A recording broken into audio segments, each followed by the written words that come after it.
La plazuela de Carcamanes, una leyenda de Guanajuato. Hace más de siglo y medio que vinieron a establecerse esta ciudad dos hermanos procedentes de Europa, según se decía por entonces. Su apellido, Carcaman, fue degenerado en los Carcamanes, para referirse a ambos. La vida transcurría tranquila y bonancible para los hermanos, pero un mal día, al amanecer de la mañana del 2 de junio de 1803, corrió como reguero de pólvora de que los vecinos habían encontrado los cuerpos yertos de los hermanos Carcamanes, y cuentan que cuando entraron a la casa, que se hallaba abierta, el cuadro que se ofrecía a su vista era horrible, trágico y espeluznante. Un doble asesinato por robarlos fue la primera hipótesis que se formó en torno a su inesperada muerte. Sin embargo, la realidad fue otra. Una joven, tan bella como frívola, que allí vivía, fue hallada también con una tremenda herida en medio del corazón esa misma mañana. Se puede dilucidar que la frívola doncella sostenía relaciones amorosas con los dos hermanos. El primero, poseído de profunda cólera, esperó a que llegara el segundo, y, como acontece en esos casos, ni el parentesco ni la vida en común a través de los años fueron obstáculo para que ocurriera la terrible tragedia. En ciega e iracunda pelea se trabaron los Carcamanes, de la cual quedó tendido Nicolás, y Arturo, a pesar de hallarse muy malherido, apoyándose en la pared con las manos ensangrentadas, llegó hasta donde vivía la infiel, y en su propio lecho la asesinó, volviéndose luego a su casa, donde se suicidó con la misma arma homicida.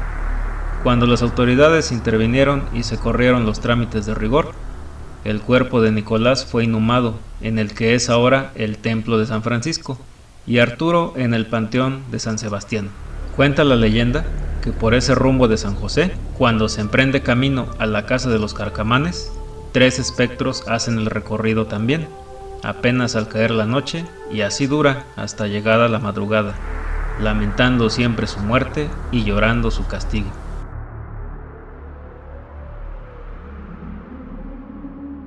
El palacio y sus fantasmas, una leyenda de Hidalgo. En Hidalgo hay varias construcciones de haciendas, que son considerados palacios por ser tan grandes y hermosas. Todas ellas tienen una característica principal, una construcción extensa y maravillosos jardines. Dos razones más que suficientes para visitarlas.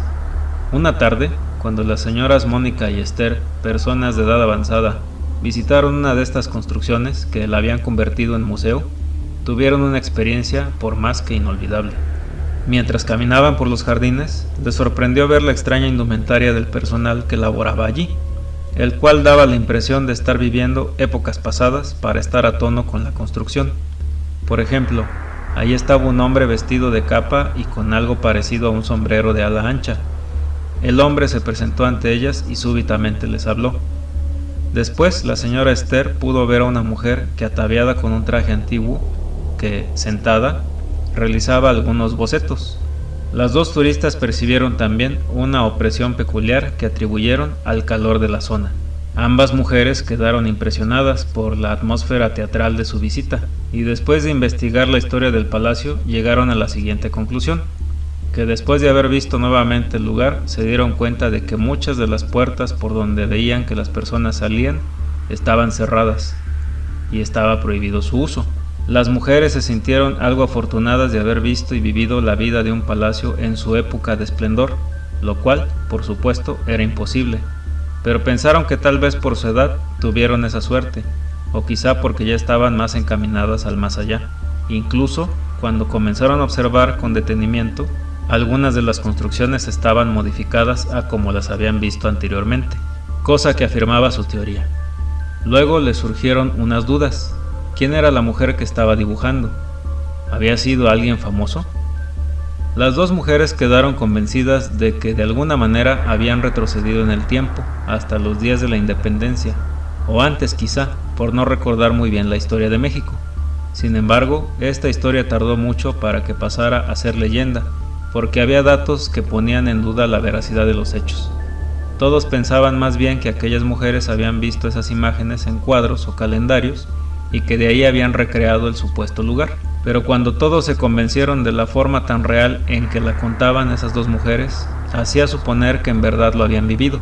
Su relato contenía detalles muy precisos respecto a la disposición de los jardines, los que no existen en la actualidad, además de que precisaron la forma de vestir de la gente y los rasgos arquitectónicos del palacio, resultando imposible que hubieran tenido acceso a documentos que solo le pertenecen al Estado o a algunos archivos que les revelaran todos aquellos datos. Además, la experiencia de aquellas mujeres no era la única, ni mucho menos. Unos meses después, los vecinos que adquirieron la casa contigua al palacio, cuya propiedad dominaba los jardines, vieron al menos en 2 ocasiones a alguien que se parecía a la dama que dibujaba, o sea, a la mujer que las ancianas habían descrito.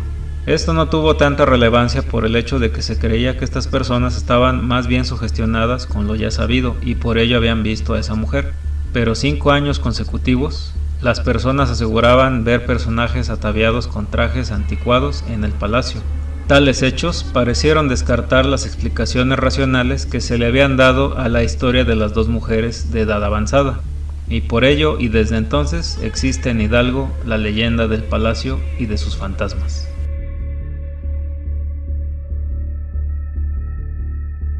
La niña que se convirtió en araña, otra leyenda de Hidalgo. Esta es una de las tantas leyendas que corren en los pasillos de los conventos. Era el año de 1978, el lugar, un convento convertido en escuela.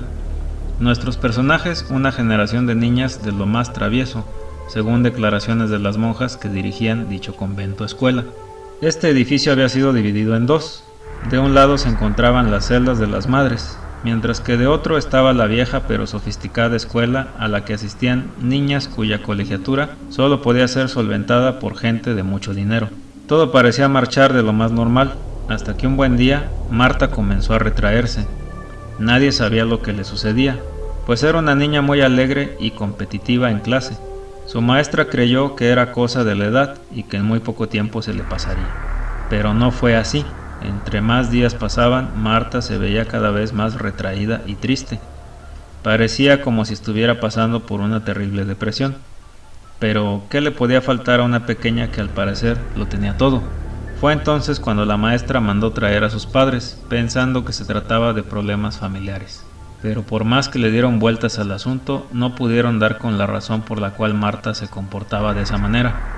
La atención de sus padres hacia ella era buena, aunque poco tiempo, siempre se daban un espacio para platicar con la pequeña. Los días pasaban y la niña comenzó a alejarse de sus amigas, ya no salía al recreo y menos se juntaba con ellas. Todas le preguntaban qué le pasaba, pero ella no respondía. Finalmente Carla, quien era su mejor amiga, intentó ayudarla, pero sabía muy bien que para hacerlo lo primero era averiguar qué era lo que estaba pasando. Fue así como empezó el diálogo. ¿Qué es lo que te sucede, Marta? ¿Por qué ya no quieres jugar con nosotras? Marta le confesó que desde hacía unos días veía a una señora con pelo blanco que la llamaba. Esa señora estaba en el fondo del salón y que solo ella la podía ver. Carla, sorprendida, le dijo que allí no había nadie, que solo estaban ellas y la maestra. Pero aún así, Marta insistía en que veía a alguien. La niña trató por todos los medios de que sus padres la sacaran de la escuela. Estaba segura de que si permanecía en aquel lugar, algo malo le ocurriría. Pero como era una buena escuela y al parecer solo se trataba del capricho de una niña, sus padres no accedieron. Un buen día, cuando todos se encontraban en el recreo, Carla se le acercó a su amiga, quien como de costumbre se había quedado en el salón de clases. La pequeña no alcanzaba a comprender por qué su amiga no salía al patio, si es que decía que veía a esa anciana dentro del salón. Marta le confesó que era porque aquella señora no la dejaba salir. Carla no creía lo que a ella le estaba pasando, y no había manera de convencerla de que no había nadie en aquel lugar. En cuanto pudo, tomó sus cosas y salió al patio, porque consideraba que su amiga nunca iba a terminar con aquella historia absurda. Pero cuando iba a salirse, Marta la tomó de la mano, pidiéndole que no la dejara sola, porque tenía mucho miedo. Carla trató en vano de tranquilizarla, sabía muy bien que faltaba poco tiempo para que terminara el recreo, y si se quedaba ahí, se perdería el almuerzo. Salió como pudo, convencida de que Marta ya se había calmado. Cuando volvieron todos del recreo, no encontraron por ningún lado a Marta, lo cual era buena señal. Se imaginaban que ya había aceptado salir al descanso. Sin embargo, nadie la encontró en el patio, y por más que la buscaron, no la encontraron. Ya cuando estaban convencidos de que lo mejor era reportar su ausencia, escucharon su voz que provenía del fondo del salón de clases. Como no veían a nadie, las monjas pidieron que las niñas salieran del salón para investigar qué es lo que estaba sucediendo, debido a que seguían escuchando la voz de Marta. La única que se quedó en el salón fue Carla, que era la más preocupada por la ausencia de su amiga. Se acercó al rincón de donde provenía la voz de aquella, pero cuál sería su sorpresa cuando se dio cuenta que en aquel rincón había una telaraña, la cual estaba muy vieja y gruesa, como si siempre hubiera estado allí. Pero en aquella telaraña se encontraba una araña muy peculiar. Tenía la cara de su amiga. De inmediato empezó a llamar a las monjas con tremendos gritos, diciendo que era la araña quien hablaba. Lo que sigue de la historia nadie lo sabe con precisión. Algunos dicen que la araña les habló diciéndoles lo que le había sucedido. Otras más dicen que la araña simplemente se puso a llorar, y otras más afirman que acorrió a esconderse entre los muros. Desde entonces el salón de clases fue cerrado, no se le volvió a permitir el acceso a nadie. En cuanto a aquella niña, dicen que ahí se quedó y nadie pudo hacer nada por ella, porque de acuerdo con unas versiones, la niña fue hechizada por una bruja. Han pasado muchos años de aquel desgraciado suceso. Algunos quisieron que la historia se convirtiera en leyenda para que nadie temiera entrar al convento. Finalmente la construcción fue cerrada, y aunque no puedo decir el nombre del convento por cuestiones éticas, sí les aseguro que aún hoy en día, Carla, la amiga de Marta, sigue llorando, afirmando que lo que dice es cierto, y que por supuesto aquella fue la obra de una temible bruja.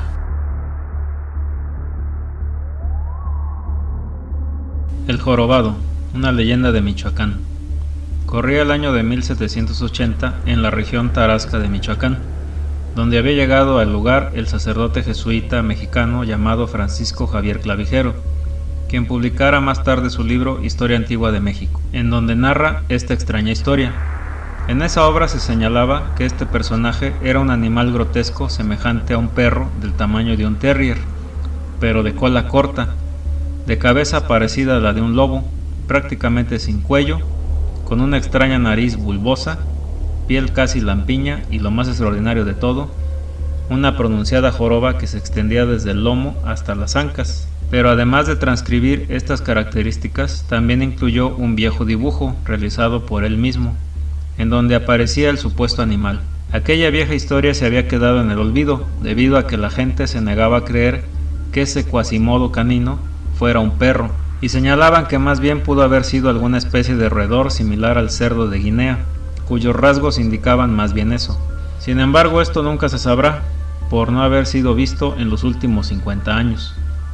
Estas conjeturas podrían resultar no del todo acertadas, debido a que el animal fue visto muerto por una señora de aquel lugar.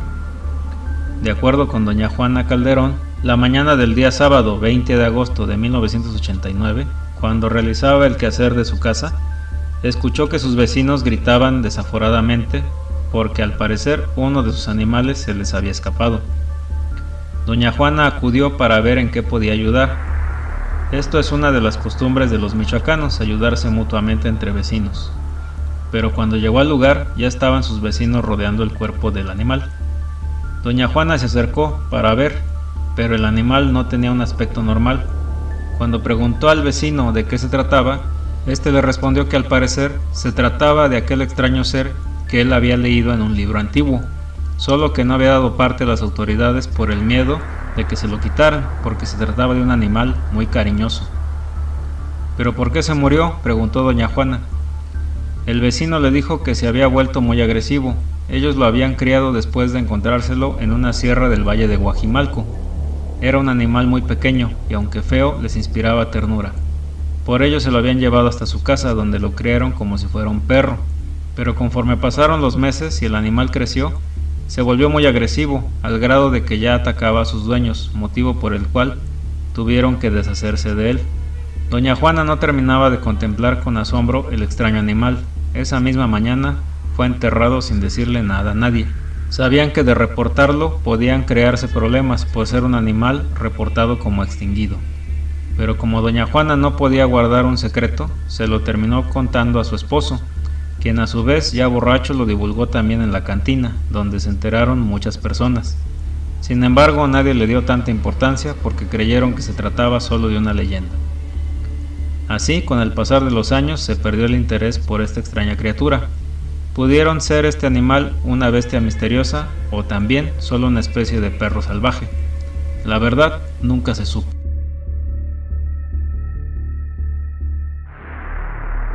La loca del puerto, una leyenda de Michoacán.